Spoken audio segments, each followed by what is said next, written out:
जब जीवन में मुश्किलें आती हैं, तब हम अक्सर दो राहों पर खड़े होते हैं। एक ओर काले जादू का आकर्षण और दूसरी ओर हमारा खुद पर विश्वास। क्या वाकई काला जादू हमारे सपनों को पूरा कर सकता है, या फिर हमारा विश्वास हमें सफलता के शिखर तक ले जाएगा? इस कहानी में हम उस रहस्य से पर्दा उठाने जा रहे हैं जो तय करेगा कि जीवन की जंग में असली विजेता कौन है, काला जादू या विश्वास। नमस्कार दोस्तों। तो आइए शुरू करते हैं। हमारे शरीर और प्रकृति का निर्माण 5 तत्वों जल, भूमि, वायु, नभ एवं अग्नि से मिलकर हुआ है। यही 5 तत्व अलग अलग अनुपात में हर जीवन और पदार्थ में विद्यमान हैं। इसी प्रकार सफलता के निर्माण के लिए भी पंच तत्व का होना अति आवश्यक है। इन पंच तत्वों के बिना प्रकृति और प्रकृति के सफलता के नियम का निर्माण नहीं हो सकता। ये पंच तत्व हैं विश्वास, प्रेम, परिवर्तन, सही प्रवृत्ति और समय। ये 5 तत्व जिनका अध्ययन हम आगे करेंगे, कोई काला जादू नहीं है, बल्कि मनोवैज्ञानिक सिद्धांत हैं जो हमारे अवचेतन मन को नियंत्रित करने के लिए परम आवश्यक हैं। हम इन 5 तत्वों से अपने अवचेतन मन को जागृत कर सकते हैं। यहां पर एक बात हम स्पष्ट रूप से ध्यान में रखें कि ये तत्व तभी कार्य करते हैं जब हम इन्हें पूरी गहनता के साथ अमल में लाते हैं। किसी भी कार्य को करने के लिए यह सामान्य नियम है कि जितनी बार उसे दोहराया जाएगा, उतनी अधिक सफलता या सफाई उस कार्य को करने में आएगी। इसी प्रकार इन 5 तत्वों को जानने के बाद हमें गहन विचार करते हुए इन्हें अपने जीवन में उतारना होगा। अलग अलग अध्यायों में अलग अलग उदाहरण दिए गए हैं। इन सभी तत्वों को अपने अंदर महसूस कर उसे बाहर लाने की कोशिश करें। हमारे अवचेतन मन को जागृत करने का प्रमुख तत्व है विश्वास। हम यहां यह जानेंगे कि विश्वास क्या है और यह कैसे कार्य करता है। तो आइए सबसे पहले हम विचार करते हैं विश्वास पर। विश्वास, जैसा कि हमने पाया, यह हमारे अवचेतन मन में निर्धारित होता है कि हम कौन कौन से लक्ष्य हासिल कर पाएंगे। और इसी प्रक्रिया में जो प्रमुख तत्व है वह है विश्वास। जो लोग विश्वास को मानते हैं, उन्हें यह असाधारण परिणाम देता है। विश्वास हमें वहां ले जाता है जहां हम जाना चाहते हैं, और उस गति से जिस गति से हम जाना चाहते हैं। अब्राहम लिंकन सोने से पहले हमेशा कहते थे, हां मुझे विश्वास है, हां मुझे विश्वास है, हां मुझे विश्वास है। 3 बार इसी तरह, और इन्हीं शब्दों की शक्ति ने उन्हें अविस्मरणीय सफलता दिलाई। अमेरिका में कई डॉक्टर अपने मरीजों को ज्यादा दवाइयां देने के पक्ष में नहीं होते हैं। वे मानते हैं कि ज्यादा दवाई शरीर की प्रतिरोधक क्षमता को कम करती है। इसलिए वे मरीज को दवाई देते समय शक्कर की गोलियां यह कहकर देते हैं कि यह अधिक असरकारक दवाई है। मरीज यह मानकर वह दवाई लेता है कि यह ज्यादा शक्ति की दवाई उसे जल्दी ठीक करेगी और उसका दर्द या रोग कम होता चला जाता है। इससे यह मालूम पड़ता है कि दिमाग का शरीर पर सीधा प्रभाव पड़ता है और विश्वास से रोगों का निदान भी संभव है। इसी प्रकार एक बार एक गृहिणी ने सुबह उठने पर पाया कि उसकी तबीयत खराब है और वह आज परिवारजनों के कपड़े नहीं धो सकेगी, न ही खाना बना सकेगी। यह सोचकर वह उदास हो गई। तभी अचानक उसे अपने पति द्वारा दी गई गोली ध्यान में आई। इसी विश्वास के साथ कि शायद यह गोली उसे कार्य करने की शक्ति देगी, वह उत्सुकता से गोली को ढूंढने लगी। उसे वह गोली गंदे कपड़ों में रखे रसोई गाउन की जेब में मिल गई। उसने तुरंत वह गोली ले ली और इस विश्वास के साथ अपने कार्य में लग गई कि यह गोली उसे ताकत देगी।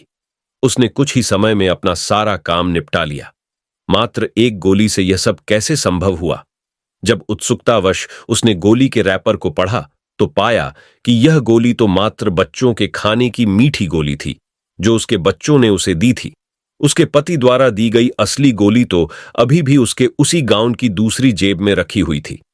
यहां हम देख सकते हैं कि किस प्रकार उसके विश्वास ने उसकी दिनचर्या को बदला और उसे थकावट से उत्साह की ओर ले गया।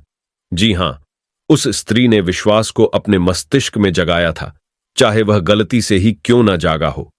क्योंकि हमारा अवचेतन मन सही गलत और सत्य झूठ की पहचान नहीं कर सकता, और मन में जागृत किए गए विश्वास का परिणाम हाथों हाथ दे देता है। अगर घटनाएं और परिस्थितियां हमारे अनुकूल नहीं हैं, तो भी अभी विलंब नहीं हुआ है। विश्वास के चमत्कार से हम सब कुछ प्राप्त कर सकते हैं। जब हम यह बात किसी परिचित को बताते हैं कि विश्वास से हम सब कुछ प्राप्त कर सकते हैं, तो वे हम पर हंस सकते हैं। वे हमें संदेहों में उलझाकर आरणात्मक संदेशों से हमारी शक्ति को कमजोर कर सकते हैं। एक महान मनोचिकित्सक था जो जानता था कि यह विद्या केवल उन लोगों के लिए है जो इसे मानने को तैयार हैं। उसने विश्वास की विद्या अपने शिष्यों को सिखाई और कहा, जाओ, लेकिन किसी से न कहना। विश्वास, जो कि अदृश्य शक्ति है, इसकी शक्ति का वर्णन जब हम किसी से करते हैं तो लोग हमें अजीब नजरों से देखने लगते हैं, क्योंकि उन्हें स्वयं पर विश्वास नहीं होता, उन्हें दूसरों पर विश्वास नहीं होता, और अपनी इन्हीं हीन भावनाओं से त्रस्त वे दूसरों को भी ग्रसित करना चाहते हैं। जैसे ही हम इस प्रकार की बातें किसी और से कहते हैं, हमारी परेशानियां शुरू हो जाती हैं। ये लोग हम पर हंसते हैं, आलोचना करते हैं और हर संभव प्रयास करते हैं कि हम अपनी इस मान्यता को छोड़ दें। यह विश्वास की विद्या जादू नहीं, बल्कि एक विज्ञान है जो हर परिस्थिति में हमें परिणाम देता है। इसलिए मैं आपको सचेत करता हूं कि इसे किसी रचनात्मक कार्य में ही लगाएं, क्योंकि दुनिया में दो बल ही कार्य कर रहे हैं, पहला अच्छा और दूसरा बुरा, और दोनों अपने अपने संदर्भ में शक्तिमान हैं। यह सोचकर अपने अंदर यह विश्वास पैदा करें कि हां, मैं सफल होऊंगा, हां, मुझे चाहिए वह सब कुछ जो मैं चाहता हूं, मुझे इस सफलता से कोई नहीं रोक सकता। इसी विश्वास के साथ कहिए, हां, मुझे विश्वास है, हां, मुझे विश्वास है, हां, मुझे विश्वास है। विश्वास कैसे कार्य करता है? कुछ लोग हर घटनाक्रम का जब तक पूर्ण रूप से मूल्यांकन नहीं कर लेते, तब तक उसे नहीं मानते। आपने कहा कि फलां वस्तु फलां तरीके से काम करती है, लेकिन इतना उनके लिए काफी नहीं है। किसी भी चीज को मानने से पहले वे विश्लेषण करते हैं, विभाजित करते हैं, और तब तक नहीं मानते जब तक कि यह कैसे कार्य करता है उनके सामने स्पष्ट नहीं हो जाता। परंतु उन्हें यह बता दो कि यह कैसे होता है तो वे मान लेते हैं। इसी क्रम में सर्वप्रथम हम स्वयं विश्लेषण करेंगे कि विश्वास कैसे कार्य करता है। मैं आपसे पूछता हूं कि हम क्या हैं? जवाब में मैं कहता हूं कि हम एक बिजली हैं। विश्वास नहीं है तो जाइए अंधेरे में और अपने बालों में जोर जोर से कंघी कीजिए। अगर हम स्वस्थ हैं तो हमें चिंगारी निकलती दिखाई देगी और उसकी आवाज सुनाई देगी। यही वह विद्युत है जो हमारे अंदर विद्यमान है। अपने सिर से एक स्केल को रगड़िए तो हम देखेंगे कि वह स्केल कागज के टुकड़ों को अपनी ओर आकर्षित कर लेगा। एक गुब्बारे को अपने सिर से रगड़िए और दीवार पर चिपकाइए। यह सब क्यों होता है? क्योंकि हमारे अंदर चुंबकीय गुण विद्यमान है, और इस गुण का हमारे अंदर विद्यमान होना ही काफी नहीं है, इस बात का हमें पूर्ण एहसास होना चाहिए। उत्तरी ध्रुव नॉर्थ पोल धनात्मक होता है, जबकि दक्षिणी ध्रुव साउथ पोल ऋणात्मक। इसी क्रम में जैसे ही हम अपनी सोच को नकारात्मक बनाते हैं, हम इस विद्युत चुंबक केंद्र इलेक्ट्रोमैग्नेटिक जोन से बाहर आ जाते हैं। केवल धनात्मक सोच में ही चुंबकीय गुण होते हैं जो किसी वस्तु को आकर्षित कर सकते हैं, और यही बनात्मकता हमारे अंदर विद्यमान विश्वास को जागृत करती है। विश्वास ही वह शब्द है जिसमें रचनात्मकता विद्यमान है, और रचनात्मकता का अर्थ जीवन है। अतः रचनात्मकता का वर्ण उन्नति का वर्ण है और ऋणात्मकता का वर्ण अवनति का वर्ण है। इसलिए हमें अपनी सोच को एक जगह केंद्रित कर सभी प्रकार के ऋणात्मक दृष्टिकोणों से दूर होते हुए यह मानना होगा कि हां, मुझे विश्वास है। एडिसन से एक बार पूछा गया कि इलेक्ट्रिसिटी क्या है, तो इस बात को वह समझा नहीं पाए, परंतु उन्होंने कहा, आओ करके देखते हैं, लेट्स ट्राई। और उन्होंने विद्युत से बल्ब जलाकर दिखा दिया। अंगारों पर चलने वालों से पूछा जाए कि ये आग पर कैसे चल लेते हैं तो ये नहीं बता पाते, किंतु आग पर चलकर दिखा सकते हैं। इसका मतलब है कि उनका इस बात में ज्यादा विश्वास है कि ऐसा होता है। विचार गहन होने पर तरंगों में बदल जाते हैं। एक रडार ध्वनि तरंग उत्पन्न करता है, और वे तरंगें सैकड़ों किलोमीटर दूर दीवारें, लकड़ी, लोहा या कुछ भी भेद कर रेडियो तक पहुंच जाती हैं। रेडियो हवा में विद्यमान सैकड़ों तरह की ध्वनि तरंगों में से अपने लिए ध्वनि तरंग को ग्रहण कर लेता है। गहराई से समझने के लिए हम एक छोटा सा पत्थर तालाब में फेंकते हैं तो हमें छोटी छोटी लहरें गोलाई में किनारे की तरफ बढ़ती दिखाई देती हैं। अगर दो अलग अलग वजन और आकार के पत्थर पानी में अलग अलग फेंके जाएं तो यह पत्थर आपस में नहीं टकराते हैं, फिर भी उनसे उत्पन्न तरंगें एक दूसरे की तरंगों को समाप्त करने पर आमादा रहती है, और बड़ी तरंग छोटी तरंग को समाप्त करते हुए आगे बढ़ जाती है। इसी प्रकार जितना उच्च और गहरा हम सोचेंगे, विश्वास करेंगे, उतना ज्यादा तेजस्विता हमारी मानसिक तरंगों में आएगी और ये तरंगें सभी छोटी तरंगों को भेदती हुई लक्ष्य की ओर बढ़ जाएंगी। हमारी सकारात्मक सोच इस विद्युत के सागर में ऐसी तरंग उत्पन्न करती है जो लक्ष्य पर पहुंचने के बाद ही रुकती है और बीच में आने वाली सभी बाधाओं को नष्ट कर देती है। अगर हम विश्वास करते हैं तो क्या होगा? यह प्रश्न हर मस्तिष्क में उत्पन्न होता है। इसका जवाब खोजा डीला लैबोरेटरीज ने, जहां यह परीक्षण हुआ कि विचार तरंगें क्या प्रभाव डालती हैं। उन्हें विश्वास था कि सोच को यदि एकाग्र कर लिया जाए तो एक स्पष्ट तस्वीर प्राप्त होगी। उन्होंने एक स्पेशल फोटोग्राफी मशीन का उपयोग किया और उसे कुछ क्षणों के लिए विचार करने को कहा, और जब उसकी विचार तरंगों का फोटो लिया गया, पैन की स्पष्ट तस्वीर सामने आई। इसके पश्चात उन्होंने दूसरे आदमी को इस मशीन के सामने बैठाया, जिसका इस बात पर कोई विश्वास नहीं था कि विचार तरंगें अस्तित्व में होती हैं। उसे भी ध्यान केंद्रित करने को कहा गया। जब उसकी विचार तरंगों की फोटो ली गई तो पैन की एक अस्पष्ट तस्वीर सामने आई। इन तस्वीरों ने मनोवैज्ञानिक जगत में अविस्मरणीय परिणाम दिए। इस प्रयोग से यह समझा गया कि हमारे विश्वास में एक अविस्मरणीय विकिरण अर्थात रेडिएशन होता है। हम सभी में जो अद्वितीय तत्व विद्यमान है वह है विश्वास। अब हम मस्तिष्क तरंगों के बारे में अधिक गहराई से समझ सकते हैं। मस्तिष्क तरंगें पानी में उठने वाली तरंगों और रेडियो तरंगों की भांति होती है। मस्तिष्क द्वारा उत्पन्न की गई तरंगों में विद्युत की मात्रा भी होती है। 1 सेकंड में उत्पन्न होने वाली तरंगों को एक साइकिल कहा जाता है। भारत में इस्तेमाल की जाने वाली विद्युत 50 साइकिल प्रति सेकंड का वेग रखती है। इसलिए मस्तिष्क में आने वाला हर विचार अपना कोई न कोई असर छोड़ता है। उन विचारों से उत्पन्न होने वाला विद्युत आवेश और मस्तिष्क रसायन हमारे मन और शरीर पर प्रभाव डालता है। अगर विचार सकारात्मक हैं तो उनका प्रभाव भी सकारात्मक होगा। कुछ लोगों को यह आशा रहती है कि भाग्य एक दिन उन्हें बिना किसी प्रयास के सब कुछ परोस कर देगा, पर यह सच नहीं है। जीवन में हमें अपने मानसिक और नैतिक आधार पर खड़ा होना पड़ता है। हमें यह तय करना होता है कि कौन सी घटनाओं और वस्तुओं को अपने जीवन में आने देना है और कौन सी को नहीं कहना है। यही हमारी सकारात्मक मानसिकता और विश्वास का परिणाम है, जो अंततः हमारे जीवन को आकार देता है। हमें स्पष्ट रूप से कहना होगा, नहीं, मुझे नहीं चाहिए यह सब कुछ।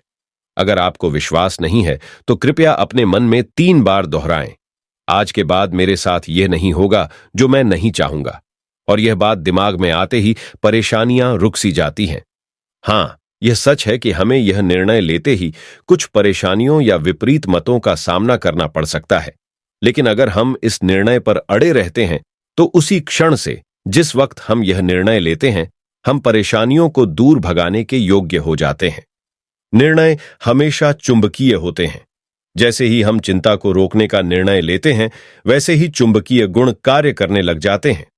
दुनिया क्या कहेगी, ये सोचने की चिंता मत करो। अगर दुनिया हम पर हंसे तो जेम्स वॉट को याद कीजिए, जिन पर दुनिया हंस रही थी। हां, दुनिया हंस रही थी उन पर और उनकी भाप की केतली पर, लेकिन उन्हें विश्वास था और वे अपने उस कार्य में लगे रहे और दुनिया को लोकोमोटिव इंजन बनाकर दिखा दिया। बेल मार्कोनी पर भी लोग हंसे थे, यहां तक कि उनके पिता भी उन पर हंसे थे। उनके पिता चाहते थे कि वे संगीत का अध्ययन करें, लेकिन मार्कोनी को अपने ऊपर विश्वास था और उन्होंने विद्युत उपकरणों पर अपने परीक्षण जारी रखे। एक दिन तो उनके पिता ने उनके औजारों को खिड़की से बाहर फेंक दिया, लेकिन मार्कोनी ने परवाह नहीं की कि दुनिया क्या सोचती है और अपने विश्वास के परिणाम स्वरूप स्वयं को दुनिया के महानतम आविष्कारकों में शामिल करवा लिया। लिंकन, फोर्ड, एडिसन और महात्मा गांधी को ही लीजिए, इन्हें स्वयं पर विश्वास था और इन्होंने चमत्कार कर दिखाया। इनके विश्वास ने एक चमत्कार की रचना की और दुनिया उन्हें रोक नहीं पाई। यह बात हम सभी पर भी खरी उतरती है कि हम सब भी ऐसा कर सकते हैं, अगर हमारे अंदर यह कहने की हिम्मत है कि हां, मैं कर सकता हूं और मैं करूंगा।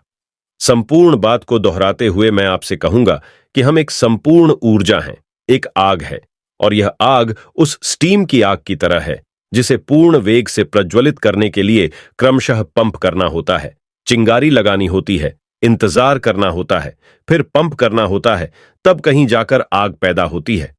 यह आग बाजार में नहीं मिलती। बाजार में मिल सकता है स्टोव, केरोसिन, बत्तियां, लेकिन आग हमें स्वयं पैदा करनी होगी। हमें अपनी बैटरी सकारात्मक सोच तथा कार्य से चार्ज करनी होगी। हम स्वयं पर विश्वास कर अपनी मानसिक दुनिया रच सकते हैं। विश्वास से हम असंभव प्रतीत होने वाले कार्य भी कर सकते हैं।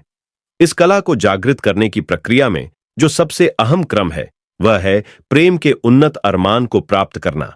ठीक उसी प्रकार जैसे एक इंजीनियर अपने इंजीनियरिंग को प्यार करता है, एक विद्यार्थी अपनी किताबों को प्यार करता है। अगर हम स्वयं से प्यार करते हैं तो अपनी सभी महत्वाकांक्षाओं से प्यार करेंगे। उन महत्वाकांक्षाओं को प्राप्त करने के लिए स्वयं में दीवानापन पैदा करेंगे, और यह दीवानापन हमें तब तक बेचैन रखेगा जब तक हम अपनी प्यारी वस्तु या महत्वाकांक्षा को प्राप्त नहीं कर लेते हैं। सफलता के लिए हृदय में प्रेम होना अति आवश्यक है। अब बात करेंगे प्रेम हमारे जीवन में कैसे काम करता है। प्रेम हमारे जीवन में एक अति महत्वपूर्ण और प्रभावशाली भूमिका निभाता है। यह वह भाव है जो हमें दूसरों से जोड़ता है, हमारे रिश्तों को गहरा बनाता है और हमारे जीवन को समृद्ध करता है।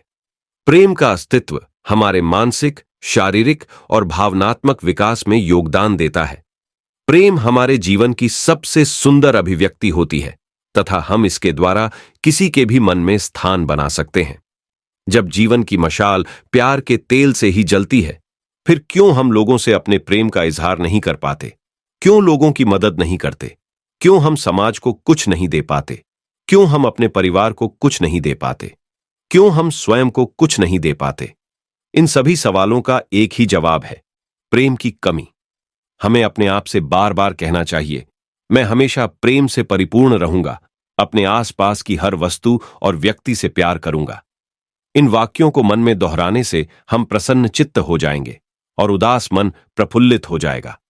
महात्मा बुद्ध ने कहा है, जो कुछ भी आपके साथ घटित हो उसे प्यार करें। प्यार करें हर वस्तु से, प्यार करें उससे जो घटित हो रहा है, प्यार करें हर कार्य से। ऐसा करने से सभी कुछ अच्छा लगने लगेगा। चिड़िया के चहचहाने में संगीत सुनाई देगा, और यह तभी होता है जब हमारा मन प्रेम से लबालब हो। प्रेम हमें ऊंचा उठा देता है और फिर यह कला अपना कार्य करने लगती है। एक मनोवैज्ञानिक नियम है, आपको स्वयं से अलग नहीं कर सकते। अगर आपको जानना है कि आप कौन हैं, तो आपको पुराने संदेहों को एक ही झटके में फेंक देना होगा। स्वयं को पहचानने में प्रेम की महत्वपूर्ण भूमिका है। एक चींटी और एक फरिश्ते में कोई अंतर मत समझिए। जैसा मैं हूं वैसे सब हैं, जैसे वे हैं वैसा ही मैं हूं। इस भावना के साथ प्रेम से अपने आप को लबालब कर लीजिए, और यह तभी संभव है जब हम सही दृष्टिकोण को अपनाएं। बिना इस दृष्टिकोण के चमत्कार होना मुश्किल है। स्वयं को पहचानने के लिए हमारे हृदय में प्रेम होना अति आवश्यक है। इस प्रकार के दृष्टिकोण को शुद्धता से ही प्राप्त किया जा सकता है, और जैसे जैसे हम इस दृष्टिकोण को प्राप्त करते जाते हैं, वैसे वैसे ही हमें अपनी ही महत्वाकांक्षाओं का एहसास होने लगता है और हमारे अंदर एक शक्ति पैदा होने लगती है। हालांकि ऐसा हो सकता है कि इस तरह के दृष्टांत हमारे जीवन में घटित न हुए हों। अगर फिर भी हम इस दृष्टिकोण पर विश्वास रखते हैं तो शीघ्र ही हम सभी सपनों को साकार कर सकते हैं। सफलता की रीतियों को आत्मसात करने के लिए हमें सबसे ज्यादा ध्यान प्रेम पर एकाग्र करना होगा, क्योंकि प्रेम ही हमारे हृदय की सबसे सुंदर अभिव्यक्ति है। सभी लोगों और सभी देशों को इसी अभिव्यक्ति पर चलना चाहिए। कोई नफरत नहीं, कोई डर नहीं, केवल प्यार ही प्यार। तदाहरण के लिए महात्मा बुद्ध को लीजिए। उन्होंने केवल प्रेम से अपने मत का चलन पूरे विश्व में कर दिया। उन्हें धर्म की स्थापना के लिए किसी आग या तलवार की जरूरत नहीं पड़ी। उन्होंने लाखों करोड़ों लोगों के दिल को जीता, और वह भी केवल प्रेम से।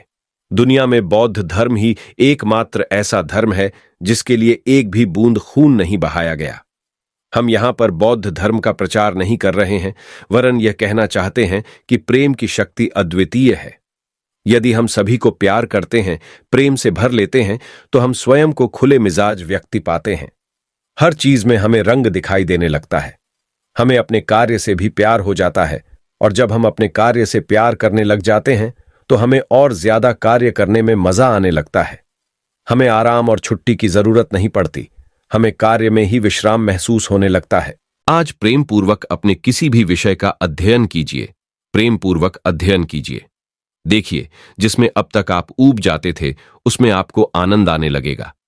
प्रेम करिए अपने समाज से, प्रेम करिए अपने लक्ष्यों से, प्रेम करिए सफलता से। अपने लक्ष्यों से इतना प्रेम करिए कि उसके लिए बेचैन हो जाएं, दीवाने बन जाएं। अपने लक्ष्यों को प्राप्त करने के लिए ऐसा दीवानापन हो कि कुछ भी करने के लिए छटपटा जाएं। फिर देखिए मंजिल कितनी पास नजर आएगी। अब जानेंगे परिवर्तन क्या है और क्यों जरूरी है। जीवन का आशय है परिवर्तन और जीवन का दूसरा नाम है कला, और कला ही वह तत्व है जो परिवर्तन करती है। अतः परिवर्तन ही वह तत्व है जिसे हम इस दुनिया में प्राप्त करना चाहते हैं। हम चाहते हैं गरीबी के बदले संपन्नता, हम चाहते हैं कुरूपता के बदले सुंदरता, साइकिल के बदले मोटरसाइकिल, मोटरसाइकिल के बदले कार, मकान के बदले बंगला। हम जो भी चाहते हैं यह केवल परिवर्तन है, और ये सभी परिवर्तन हमारे जीवन में तभी आते हैं जब हम स्वयं को परिवर्तित करते हैं। तो आइए सीखें परिवर्तन की कला को, क्योंकि यह कला साधारण को असाधारण में परिवर्तित करेगी। तो ये सब कैसे होगा? हमें सबसे पहले अपनी सोच को परिवर्तित करना होगा एवं अपने नजरिए को परिवर्तित करना होगा, और यह सब हमें स्वयं करना होगा। यह कार्य हमारे लिए कोई दूसरा नहीं कर सकता। कला हमें स्वयं जगानी होगी। शायद अब तक किसी घटना ने हमें परिवर्तित नहीं किया हो, लेकिन यह कहानी हमें बदल सकती है, बशर्ते हम इसे संजीदगी से लें और परिवर्तन के लिए तैयार रहें।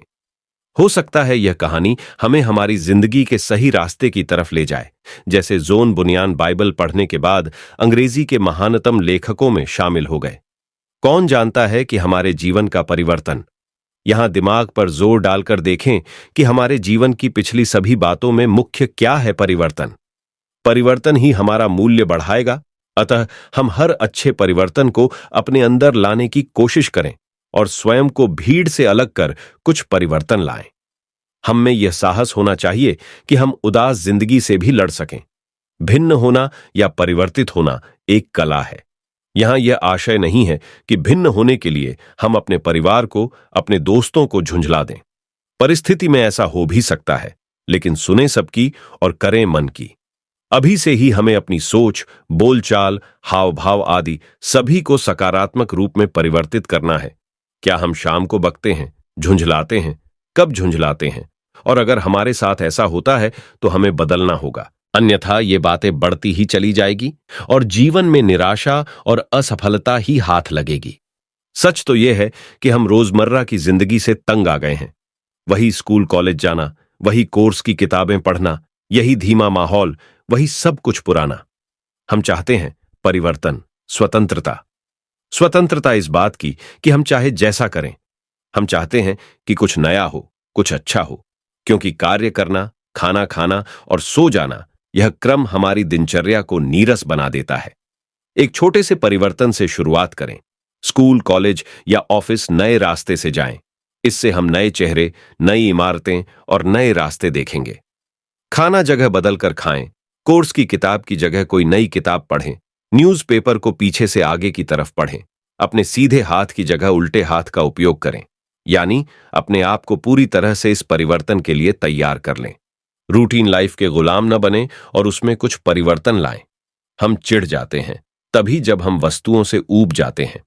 हमें अपनी जिंदगी के तरीके में परिवर्तन लाना होगा, और वह भी सही तरीके से, सही दिशा में कुछ नया करने की कोशिश करनी होगी। यह हमें अभी, दोबारा और हर रोज करनी होगी। हर बात को परिवर्तित कीजिए। आप जो अब तक करते आ रहे हैं उसमें फेर बदल करें। अब तक जिन वस्तुओं को जिस जगह उपयोग करते आ रहे हैं उनकी जगह बदल दीजिए। नए ढंग से कपड़े पहने, यानी अपने आप को पूर्ण रूप से परिवर्तित कीजिए, जिससे हम अपने व्यक्तित्व को बदल सकें। हमें कुछ नया हासिल करने के लिए परिवर्तन करना होता है। आज हमारी मानसिक स्थिति जो भी है, चाहे यह कितनी भी सही क्यों ना हो, हमें उसमें परिवर्तन लाना होगा। परिवर्तन यह भी कुछ अच्छे व नए के लिए है। अगर हम परिवर्तन का चमत्कार अपने जीवन में चाहते हैं और अपनी वर्तमान स्थिति को बदलना चाहते हैं, तो हमें स्वयं में परिवर्तन लाना होगा। अगर हम आज भी जैसे हैं वैसे ही बने रहें, तो हम स्वयं ही अनुभव कर सकते हैं कि हम आज जहां हैं यहीं बने रहेंगे। संशय मत कीजिए, परिवर्तित कीजिए अपने आप को, क्योंकि जब तक हम स्वयं को बदलने के लिए तैयार नहीं होंगे, कोई भी सेमिनार, व्याख्यान एवं प्रवचन हमारे लिए प्रभावी नहीं होंगे। अब मैं मानता हूं कि हम इच्छित परिवर्तन के लिए तैयार हैं, क्योंकि परिवर्तन ही स्वयं को पहचानने का अवसर प्रदान करता है। अगर हम वास्तव में परिवर्तन लाना चाहते हैं तो हमें यह परिवर्तन कुछ शामिल कर या कुछ हटाकर लाने होंगे। यहां शामिल करने से आशय कुछ नया सीखने से है और हटाकर से आशय कुछ छोड़ने से है। परिवर्तन जरूरी है, लेकिन परिवर्तन अच्छे के लिए हो। इसके लिए हमें कुछ छोड़ना पड़ता है, कुछ मिटाना पड़ता है, और परिवर्तन के लिए हमें कुछ नया भी सीखना होता है। उदाहरण के लिए, अच्छी सेहत के लिए हमें आलस्य को छोड़ना पड़ता है और अच्छे ज्ञान के लिए हमें अध्ययन या परिश्रम को अपनाना होता है। इन्हीं दोनों बातों को ध्यान में रखते हुए हम स्वयं में परिवर्तन लाएंगे, कुछ प्राप्त करेंगे और कुछ छोड़ेंगे, और हम परिवर्तित हो जाएंगे एक सफल व सकारात्मक व्यक्तित्व में। जब हमारे व्यक्तित्व में परिवर्तन आएगा तो निश्चित ही हमारी कार्यशैली में भी परिवर्तन आएगा। ये परिवर्तन ही हमारा माहौल, हमारी सोच, हमारी कार्यशैली, हमारी आज की परिस्थितियों आदि सबको परिवर्तित कर देंगे। इसलिए संशय मत कीजिए और आज ही से शुरुआत कीजिए। उन योजनाओं को अमल में लाने के लिए आज से ही स्वयं में परिवर्तन कीजिए। सही प्रवृत्ति हम जो आज हैं वह हमारी आदतें ही बनाती हैं। अगर हम स्वयं को उत्साहित, आकर्षक, संपन्न व सफल नहीं पाते तो क्यों ना परिवर्तित करने का प्रयास करें। प्रवृत्तियों के चमत्कार के लिए हमें अपनी आदतों में परिवर्तन करना होगा। गरीबी व सफलता हमारी गलत सोच व आदत का ही परिणाम होती है। अगर हमारे शब्दकोश में नकारात्मक शब्द ज्यादा हैं तो हमें असफलता के अलावा और क्या मिल सकता है। इसलिए इस आदत को छोड़िए और सकारात्मक आदतों व शब्दों को अपनाइए तथा उन्हें कार्य में लाइए। जब हम सकारात्मक शब्दों को अपनाते हैं तो शब्दों का चुनाव बड़े सोच समझकर करते हैं, और यही सकारात्मक शब्द हमारे मन में चमत्कार उत्पन्न करते हैं। इस निराश जीवन में हमें अवसर ही अवसर दिखाई देने लगते हैं। इसलिए सकारात्मक शब्दों को चुनिए और सकारात्मक शब्दों का उपयोग करने की आदत डालिए, अर्थात सकारात्मक दृष्टिकोण अपनाइए। भूल जाइए कि हमने क्या गलतियां की हैं और ध्यान केंद्रित कीजिए उस अवसर पर जो हमारे सामने उपस्थित है। सकारात्मक शब्द बोलने की आदत से हम अपने अंदर सुप्त प्रवृत्तियों को जागृत पाते हैं। दुनिया का सारा ज्ञान भी हमारे अंदर शिथिल पड़ी प्रवृत्तियों को तब तक नहीं जगा सकता जब तक हम सही और सकारात्मकता को अपनाने की आदत विकसित नहीं करते, क्योंकि सकारात्मक शब्द ही हमारी सोच को सकारात्मक बनाते हैं। स्व पृथ्वीराज कपूर जब प्रारंभ में एक नाटक में हिस्सा ले रहे थे तो उन्हें एक शराब पिए हुए व्यक्ति की भूमिका निभानी थी और वह इस भूमिका को अभिव्यक्त नहीं कर पा रहे थे। हर बार कहते थे कि नहीं, मैं नहीं कर पाऊंगा। तब उनके निर्देशक ने कहा, अरे एक बार बोलकर तो देखो कि मैं कर सकता हूं, और उन्होंने ऐसा सोचकर यह अभिनय कर दिखाया। इसके बाद उन्होंने इसी आदत से भारतीय सिनेमा जगत में एक विशिष्ट पहचान बनाई।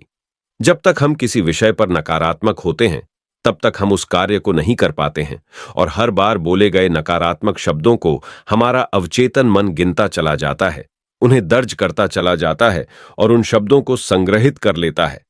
यह अवचेतन मन इन शब्दों का प्रयोग तब करता है जब हम कुछ करने वाले होते हैं और परिणाम स्वरूप हम असफल हो जाते हैं।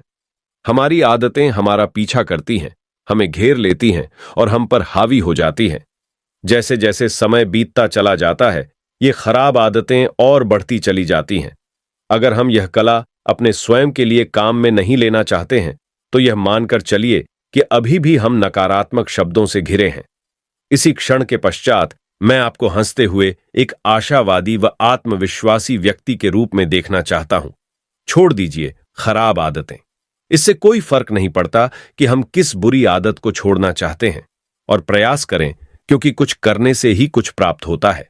सिर्फ बहाने छोड़िए और कहिए कि हां, यह मैं कर सकता हूं, मैं छोड़ सकता हूं अपनी सभी बुरी आदतों को। मैं छोड़ दूंगा आलस्य को, बहानेबाजी को, टाल मटोल को, और सीखूंगा आज ही से नई अच्छी आदतें। सुबह जल्दी उठने की, हर काम को सही समय पर करने की, अनुशासित रहने की, हर अच्छे काम को सीखने की तथा सकारात्मक व रचनात्मक कार्य करने की।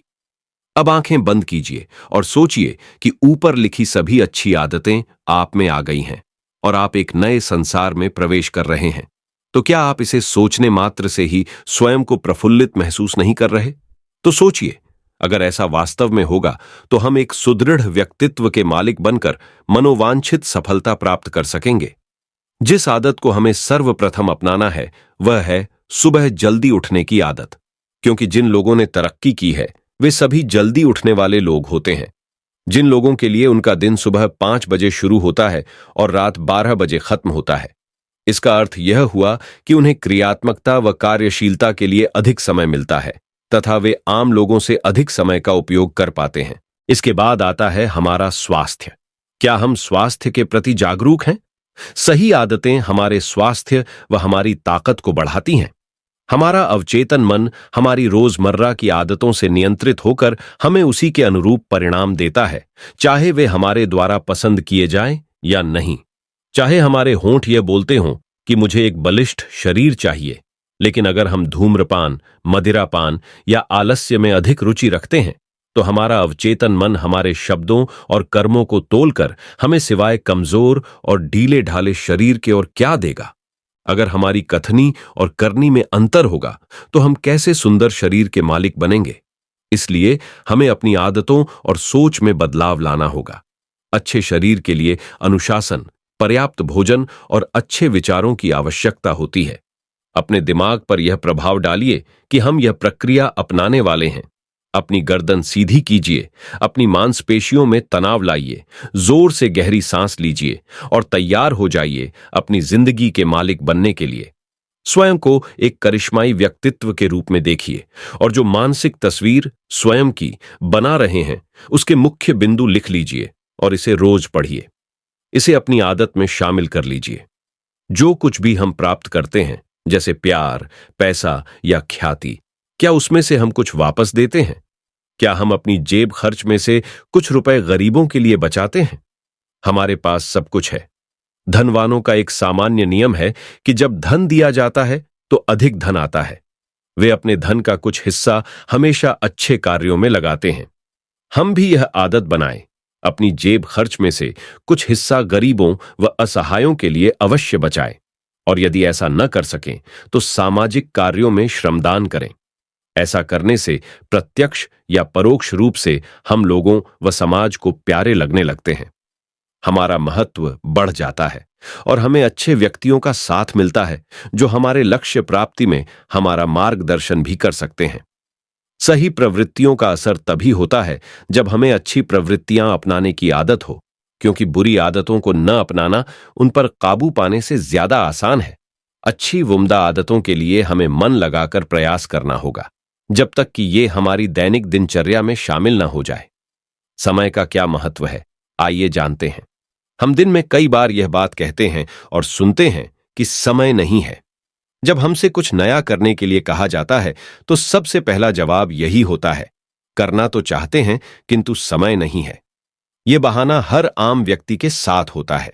अगर ऐसे लोगों की दिनचर्या का मूल्यांकन किया जाए तो पता चलेगा कि वे अपना अधिकांश समय सोने, खाने पीने, व्यर्थ की बातों, टेलीविजन देखने और मनोरंजन में ही बर्बाद कर देते हैं।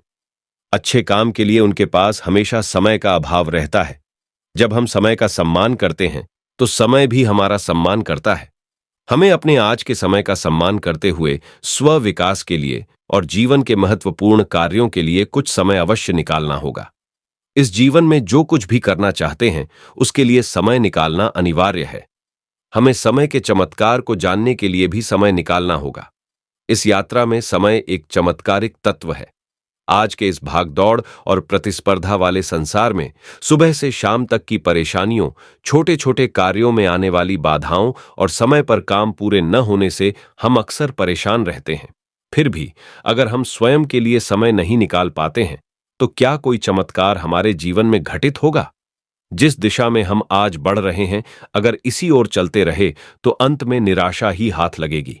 मशहूर शहनाई वादक बिस्मिल्लाह खां और बांसुरी वादक हरिप्रसाद चौरसिया ने शिखर पर पहुंचने के लिए कितना समय निकाला होगा?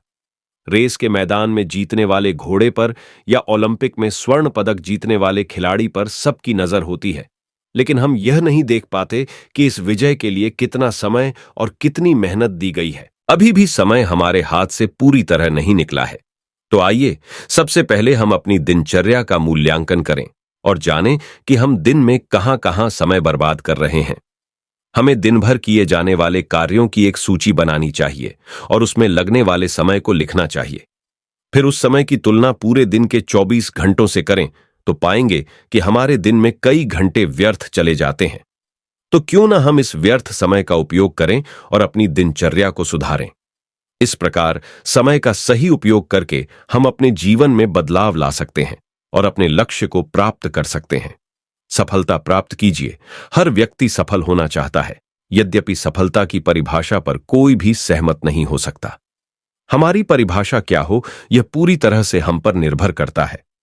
हमने अपने जीवन में जो चाहा था, क्या यह प्राप्त किया है या हम इसे प्राप्त कर सकते हैं? हां, हम प्राप्त कर सकते हैं। सफलता की ओर पहला कदम यह है कि हम अब तक जो प्राप्त नहीं कर सके हैं, उस भाव से उत्पन्न पूर्वाग्रह से मुक्त हो जाएं। हमें यह समझना होगा कि जो उद्देश्य हम प्राप्त नहीं कर पाए हैं, उसे पाने के लिए अधीर होना चाहिए। निर्धारित कीजिए कि वास्तव में आप क्या चाहते हैं। जीवन में आप कहां स्थापित होना चाहते हैं। सफलता को आप कैसे देखते हैं? सफलता के लिए अपनी रणनीति बनाइए। आप क्या करेंगे, कब करेंगे, किसके साथ करेंगे और कौन से नए साधन प्रयोग में लेंगे। काम में जुट जाइए और तुरंत कार्य कीजिए।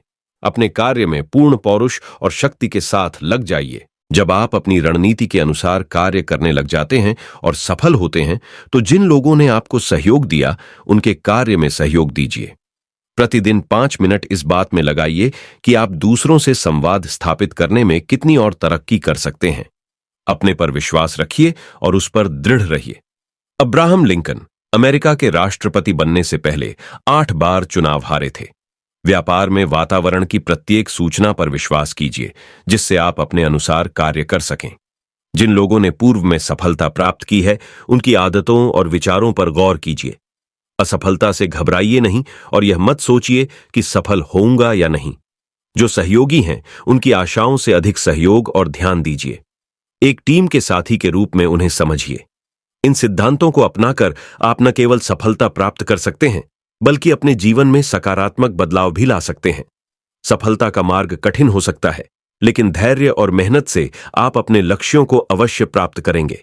तो दोस्तों, अब आप भी कमेंट करके बताएं, जिंदगी में क्या ज्यादा महत्वपूर्ण है, काला जादू या आत्मविश्वास? तो दोस्तों, कैसी लगी हमारी कहानी? ऐसी और कहानी देखने के लिए हमारे चैनल बूस्ट एनर्जी को सब्सक्राइब करें।